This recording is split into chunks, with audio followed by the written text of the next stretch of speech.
May sasabihin ako na hindi mo gustong marinig, pero kailangan mo. Hindi ka nila sinasaktan dahil mahina ka. Nasasaktan ka dahil sobra kang nagmamalasakit sa mga taong hindi kayang tumbasan ang ibinibigay mo. At alam mo yon, kaya ka andito na ngayon. Kaya mo pinindot ang video na ito. Dahil may tanong kang ayaw mong tanungin ng malakas. Bakit parang ako lang ang nagbibigay? Bakit parang mas pinahahalagahan nila ako kapag wala na ako? Kung ramdam mong ikaw yan, hindi ka nag-iisa at may dahilan kung bakit paulit-ulit itong nangyayari sa'yo. At sa video na to, aminin ko sa'yo ang pinakamalupit na katotohanan. Kapag tumigil ka sa paghabol, doon nila nakikita ang tao na matagal nang hindi nila pinapansin. Hindi dahil nagbago ka, kundi dahil sa wakas, nakikita nila ang espasyong naiwan mo. Pero bago tayo tumuloy sa mas malalim na pagninilay, kung ngayon mo lang natagpuan ang channel na ito, huwag mong kalimutang mag-subscribe at i-on ang notification bell. Dito sa ating munting sulok ng internet, sabay-sabay nating pinapalakas ang ating isip, damdamin, at pananaw sa tulong ng mga aral ng Stoicism at Pilosopiya. Mga katuroang hindi lang basta pampalipas oras, kundi gabay para maging matatag, kalmado, at marunong sa gitna ng kaguluhan ng mundo. Kaya tara simulan na natin. Stoic number 1, ang siklo ng paghabol at pagsisisi. Alam mo na ang pattern, hindi na bago sa'yo. Paulit-ulit, nakakapagod. Pero hito ka, sinusubukang unawain kung saan ka nagkamali. Magsisimula yan sa maliit na pagbabago, hindi mo agad mapapansin. Isang araw, ang bilis niya mag-reply. Kinabukasan, parang wala ka ng halaga. Yung dating masaya mong good morning, nagiging awkward na obligation sa kanya. Busy lang ako, sabi nila. Pero alam mo, may kaunting pagbabago sa tono. May lungkot na hindi mo masabi, pero nararamdaman mo sa loob mo na parang may unti-unting nawawala. Ang masakit pa, pinipilit mong isipin na ikaw lang ang nag-iisip ng sobra. Na baka totoo ngang busy lang sila, na baka ikaw lang ang nag-overthink. Pero hindi, ramdam ng puso mo ang hindi kayang itago ng utak mo. Yung scene hindi lang message, kundi pagpaparamdam na hindi ka priority. Yung mga sagot na dati mahaba, ngayon puro okay, sure, haha. Parang napipilitang kausap ka. At ano ang natural mong reaksyon? Hinahabol mo sila. Mas nagbibigay ka? Mas nagpapaliwanag? Mas nag-a-adjust? Mas kumakapit? Umaasa na kung gagawin mo ito, babalik yung dating init, yung dating saya, yung dating ikaw at ako. Pero habang mas kumakapit ka, mas lumalayo sila. Habang mas nagpapakita ka ng effort, mas nagiging kampante sila. At ang pinakamasakit, kapag kailangan mo sila, wala sila. Pero kapag naka-move on ka na, kapag tinanggap mong hindi ka nila uunahin, doon sila biglang babalik. Magpaparamdam, magpapakita, magpapakipot. Babalik na parang wala silang ginawa. At ikaw na sobrang mabait, napapaisip. Bakit ganito? Bakit parang ako ang laging humahabol at sila ang laging nasusunod? At dito nagsisimula ang kalokohan ng cycle. Hindi sila bumabalik dahil mahal ka nila. Bumabalik sila dahil ayaw nilang mawalan ng taong palaging andyan. Ang tanong, hanggang kailan mo ulitin ang cycle na to? Stoic number 2, ang tunay na dahilan, psychology of value.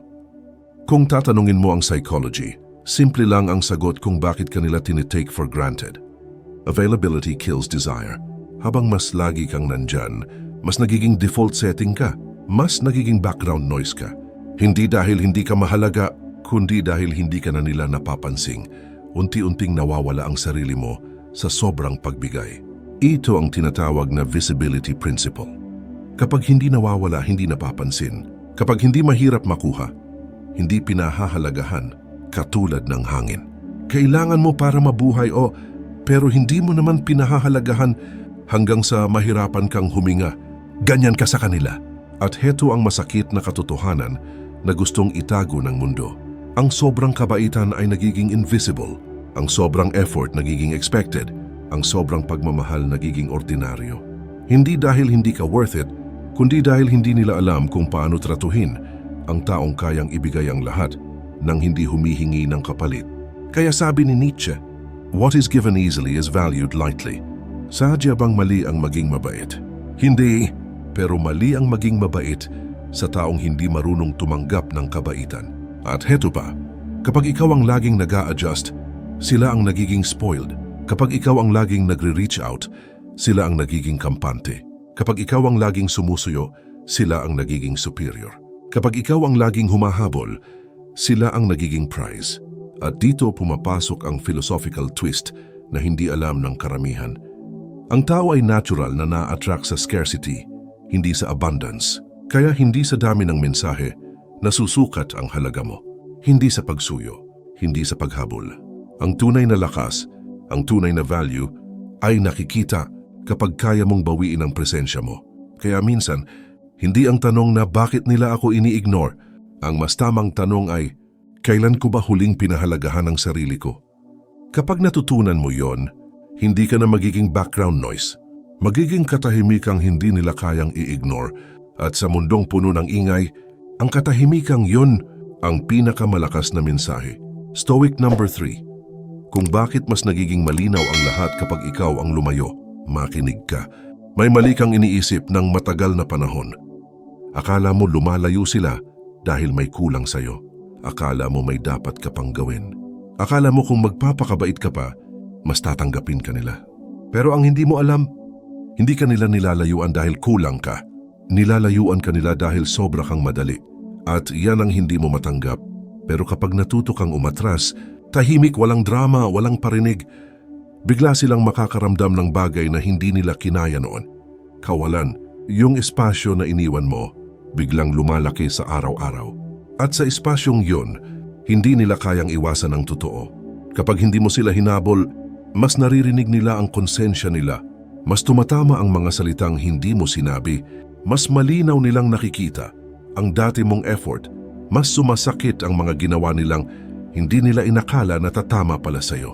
Mas napapansin nila ang wala ka kaysa sa andyan ka. Kasi habang nandyan ka, hindi nila kayang makita ang bigat mo.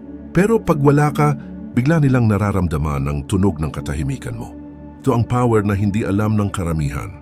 Hindi ito power ng pagiging matigas. Hindi power ng pagwawala. Hindi power ng pag-aaway.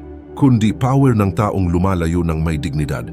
Power ng taong marunong magsabi sa sarili, hindi ko kailangan pilitin ang ayaw sa akin. Sabi nga ni Bonhoeffer, silence is where truth emerges. At sa katahimikan mo, lumalabas ang katotohanang hindi nila napansin habang andyan ka. Hindi ka nila na-appreciate kasi lagi kang available. At ngayon natatakot sila dahil baka hindi ka na bumalik. Napapaisip sila, saan ako nagkulang? May nagawa ba akong mali? May iba na ba siyang mas kausap? Ayoko pa siyang mawala. Pero ang mas malupit, hindi dahil mahal ka nila, kundi dahil hindi sila sanay na wala ka at dun sila natatakot, hindi sa pagkawala mo, kundi sa pagbagsak ng ilusyon nilang kontrolado ka nila. Stoic number 4. Ang kwento ng taong palaging may backup. May kilala ka bang ganito? Yung hindi ka priority, pero hindi ka rin nila kayang bitawan. O yung kapag kailangan ka nila, bigla silang sweet, available, mabait. Pero kapag okay na sila, malamig, dry, mechanical. Para kang emotional bandage na ginagamit nila kapag sila ang nasasaktan. Pero nilulunod nila kaagad kapag sila naman ang masaya. Ganito ang dynamic kapag ikaw ang taong backup. Ikaw yung palaging nauuna mag-sorry, laging nag-a-adjust, laging sumasalo ng drama nila, laging umiintindi kahit ikaw ang nasasaktan, laging may space para sa kanila, laging may oras, kahit wala kang natatanggap pabalik. Tapos sila, minsan present, madalas absent, minsan sweet, madalas malabo, minsan warm, pero biglang cold kapag masaya na sila ulit. Ikaw ang break time nila, ikaw ang comfort zone. Ikaw ang safe fallback, ikaw ang taong alam nilang hindi mawawala. At bakit sila ganito? Simple, kasi hindi mo sila tinuturuan na mawala ka. Alam nilang kahit gaano ka nila i-push away, magpapakita ka pa rin. Alam nilang kahit gaano ka nila i-ignore, magme-message ka pa rin. Alam nilang kahit gaano ka nila saktan, magpapaliwanag ka pa rin. Kaya hindi nawawala ang cycle, hindi sila lumalago. Hindi sila nag-e-effort, hindi sila nagbabago. Kasi para sa kanila, hindi ka threat, hindi ka loss, hindi ka risk. You are the safety net, their plan B, their comfort when life punches them, their emotional substitute. Sa totoo lang, hindi pagmamahal ang problema dito. Value. Ang tao kapag sigurado sa'yo, nagiging tamad magmahal, nagiging kampante, nagiging entitled. At dito pumapasok ang pinaka-uncomfortable truth.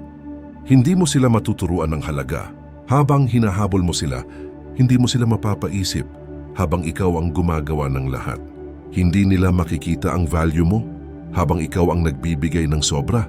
Hindi sila matatakot mawalan ka habang sinasalba mo lahat ng pagkukulang nila. Ang tao kapag masyadong sigurado sa'yo, hindi natututong pahalagahan ka. Kaya minsan, hindi solusyon ang magbigay pa. Hindi solusyon ang mag-explain pa. Hindi solusyon ang maghabol pa. Minsan ang solusyon ay simple pero mabigat. Huminto at hayaan silang malasing sa katahimikan mo. Stoic number 5, ang tahimik na paglayo na nagpapabalik sa kanila. Hindi ka sumigaw, hindi ka nagpadrama, hindi ka nagpost ng cryptic story. Hindi ka nagbanta na aalis ka. Hindi mo ginawa ang normal na ginagawa ng mga taong sugatan. Ang ginawa mo, tumahimik. At yan ang hindi nila kinaya. Hindi ito loud exit. Hindi I deserve better speech. Hindi long paragraph na nagpapaliwanag kung gaano kanila sinaktan. Ito yung simpleng pag-atras na halos hindi nila napansin sa una. Hindi ka na nagte-text ng good morning. Hindi mo na hinihintay kung magre-reply sila. Hindi ka na nagbubukas ng conversation para lang may connection kayo. Hindi mo na sila idinidepensa sa harap ng sarili mong sakit. Hindi mo na sila sinusuyo para maging okay ulit ang lahat. Hindi ka naman galit. Hindi ka rin bitter. Hindi ka nagtatampo na parang bata. Ang totoo, napagod ka. Napagod nang ikaw lang ang nagbibigay. Napagod nang ikaw lang ang nagmamahal. Napagod nang ikaw lang ang lumalaban.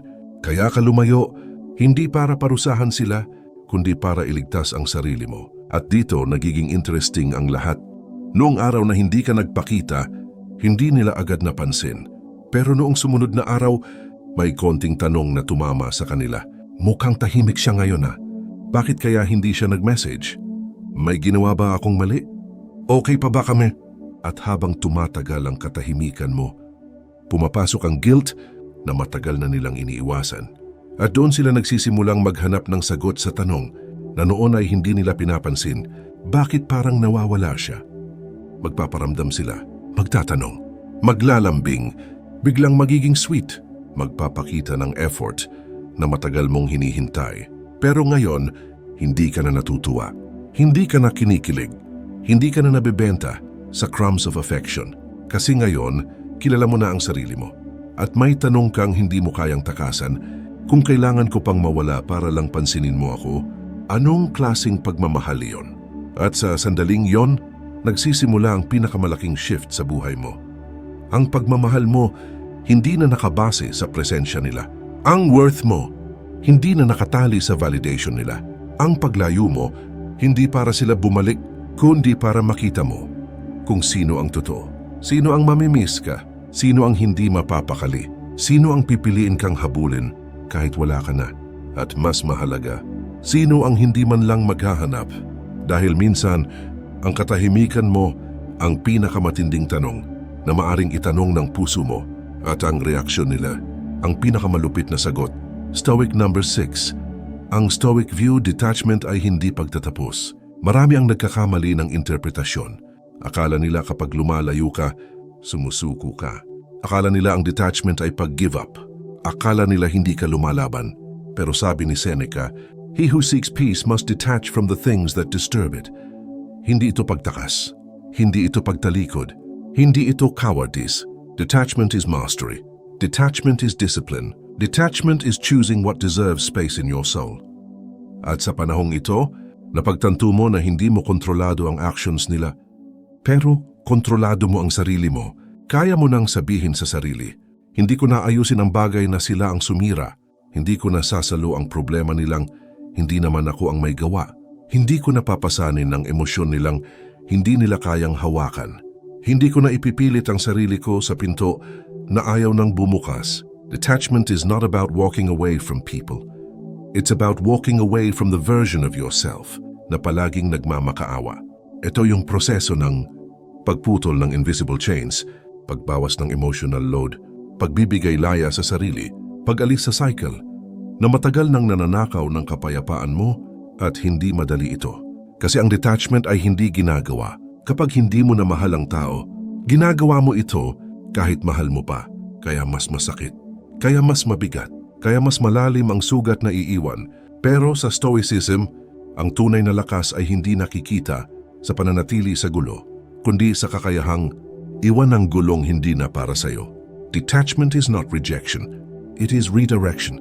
It is the quiet decision na nagsasabing, hindi ko kayang kontrolin ang mundo, pero kaya kong piliin kung ano ang papapasukin ko sa puso ko. At kapag nagawa mo yan, hindi lang kapayapaan ang makukuha mo. Makikita mo ang sarili mong muling lumalago, mas kalmado, mas malakas, mas buo, mas totoo. At higit sa lahat, makikita mo ang isang bagay na matagal nang nawawala sa buhay mo. Sarili mo. Stoic number 7. Ang malupit na katotohanan kung sino ang may kontrol. Hindi sila ang may hawak sa iyo, pero minsan, akala mo sila. Akala mo hawak nila ang tibok ng puso mo, ang direksyon ng araw mo, ang bilis ng paghinga mo. Akala mo sila ang dahilan kung bakit ka masaya at sila rin ang dahilan kung bakit ka hindi makatulog. Pero ang totoo, hindi sila ang may hawak sa iyo, kundi kung ano ang pinapayagan mong hawakan nila. Kapag hinayaan mong isipin na sila ang sagot, nagiging sentro sila ng mundo mo. Kapag hinayaan mong sila ang magdikta ng dapat mong maramdaman, nagiging alipin ka ng emosyon. Pero kapag tumalikod ka, kapag pinili mong lumayo, kahit nananakit ang dibdib mo, kapag di mo sila block, pero hindi mo rin sila hinahabol, doon mo makikita kung gaano kalakas ang kaya mong maging. Kasi iyon ang hindi nila kayang gawin. Kaya nilang magpakapilyo, kaya nilang magpakalamig, kaya nilang magpakabise para hindi ka isipin. Pero hindi nila kayang tumayo sa gitna ng katahimikan nang hindi natatakot mawala yung kontrol na meron sila noon. Alam mo kung bakit? Kasi kapag ikaw ang nag-detach, kapag kaya mong umalis ng hindi sumisigaw, hindi nang hihingi ng closure, hindi nagmamakaawa sa sagot, hindi ka nila mabasa, hindi ka nila mahawakan, hindi ka nila mapredict. At kapag ang tao, hindi ka na mapredict, dun sila natatakot.